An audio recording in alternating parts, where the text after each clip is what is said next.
A gente vai lembrar que as perguntas devem ser respondidas ali com sim ou não, né? Se a mãe observou o comportamento algumas vezes, por exemplo, uma ou duas vezes, mas a sua criança não faz habitualmente, então ela deve responder como não, né? Então vamos lá, por exemplo, vamos começar pelo primeiro. Se você apontar para qualquer coisa do outro lado do cômodo, sua criança olha para o que você está apontando? Sim ou não? Né? Por exemplo, se eu apontar para um brinquedo, se eu estou aqui no consultório, eu aponto para o quadro que tem uma girafa, ela olha para esse quadro, né? Sim ou não? Alguma vez você já perguntou se a sua criança poderia ser surda? Tá? Aí a gente vai somar como um ponto positivo se ela responde como sim. Vocês vão ver que as maiorias das perguntas, a resposta que vai contar como alterado é o não, tá? Mas a gente vai ter a pergunta número 2, a pergunta número 5 e, se eu não me engano, a pergunta número 12, tá? Que elas pontuando como sim, a gente é um sinal de alerta para a Terra. Então, a pergunta número 2, alguma vez você já se perguntou se a sua criança pode ser surda? Se a mãe falar, pô, sim, né? Esse já é um fator de alerta. Pergunta 3, se sua criança brinca de faz de conta, sua criança brinca de faz de conta? Sim ou não? Por exemplo, você finge que está bebendo ou está falando no telefone, né? Se sim, tá ok. Se não, é um fator de preocupação, né? Vai somar ali o ponto. Sua criança gosta de subir nas coisas, né? Móveis, brinquedos de parque ou escadas, né? Se contar como não, a gente vai somar um ponto. Sua criança faz movimentos incomuns com os dedos perto dos olhos, né? Então, nessa questão, o sim vai contar um ponto.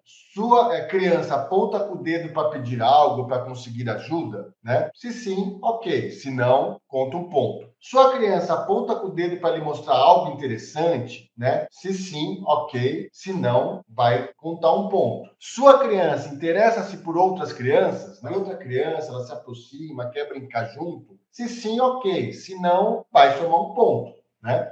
Então a gente sempre lembra aqui a dificuldade na socialização. Sua criança mostra-lhe coisas, trazendo-as, segurando-as para que você as veja, né? Então ela te puxa pela mão para ver alguma coisa. Se sim, ok. Se não, vai somar um ponto. Sua criança responde quando você a chama pelo nome, né? Se sim, ok. Se não, vai somar um ponto. Quando você sorri para sua criança, ela sorri de volta para você, né? Então, existe essa interação? Se sim, ok. Se não, soma um ponto. Sua criança fica incomodada com os ruídos do dia a dia? Se sim, essa questão. Então, lembra, a questão número 2, a questão número 5 e a questão número 12. Se sim, vai somar um ponto. Se não, tá ok. Sua criança já anda? Sim, ok. Não vai somar um ponto. Sua criança olha você nos olhos quando você fala com ela, brinca com ela ou está vestindo ela? Se sim, ok. Se não, vai somar um ponto. Então, a gente fala dessa dificuldade do olho no olho. Sua criança tenta imitar aquilo que você faz? Então, tipo, bater palmas, dar tchau, né? Se sim, ok. Se não, soma um ponto. Se você virar sua cabeça para olhar para alguma coisa, sua criança também ela vira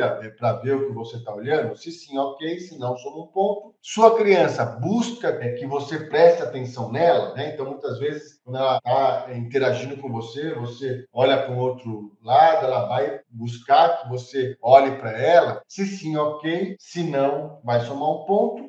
Sua criança compreende quando você lhe diz para ela fazer alguma coisa? Então, aquilo que a gente falou, ó, vai lá, pega o livro que está na cadeira, pega o cobertor, tal, e ela vai lá e traz. Se sim, ok. Se não, soma um ponto. E quando acontece alguma coisa nova, quando alguma coisa nova acontece, sua criança olha para o seu rosto para ver qual a sua reação, né? Então, se tem um barulho estranho, ela olha para você. Então, se sim, ok. Se não, soma um ponto. E se sua criança gosta de atividades com movimento, né? Por exemplo, ser balançada, pular nos seus joelhos, né? Interagir com você, brincar ali. Se sim, ok. Se não, vai somar um ponto.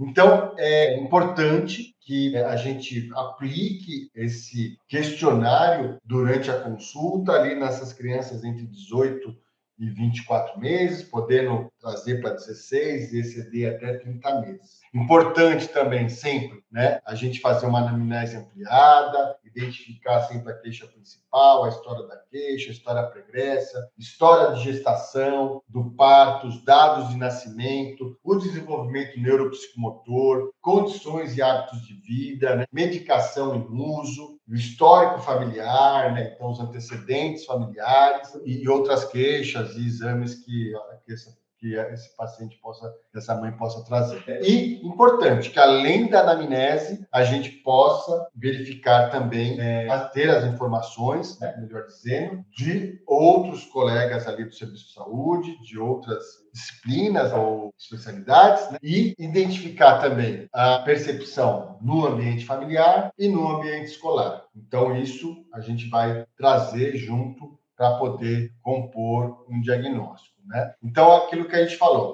para todos os itens a resposta é não, tá? A resposta não vai indicar o risco de terra, né? E, exceto para os itens 2, 5 e 12, que a resposta sim vai indicar risco de terra, tá? E a gente vai compor ali um score, né? Na qual as crianças que faz uma pontuação entre 0 e 2, né? Elas geralmente vão manter o acompanhamento pelo OBS, tá? E tem um risco muito baixo de ser um paciente TEA. Eu posso repetir o exame novamente, se eu fiz aos 18 meses, por volta dos 24 meses, tá? Um risco moderado é a pontuação entre 3 e 7, e aí esses pacientes eles vão precisar repetir muitas vezes, né, esse MCHAT, mas aí já uma consulta de segmento, né, com um teste ampliado, são as 20 questões, mas com algumas especificidades ali na pergunta, para a gente poder definir melhor o caso.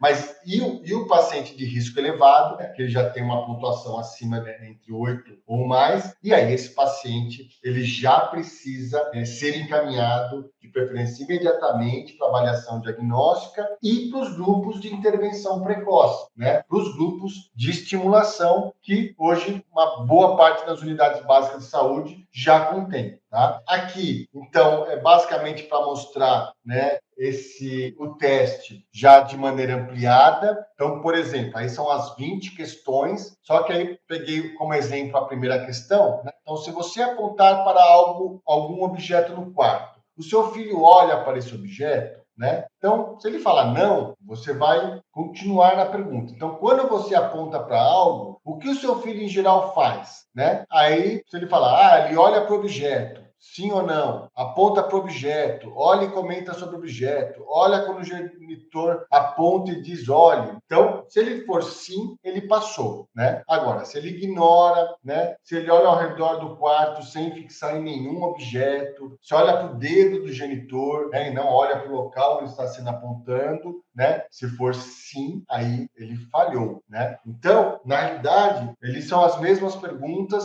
mas a gente vai esmiuçar um pouquinho essa resposta que o familiar ou o cuidador vai estar dando.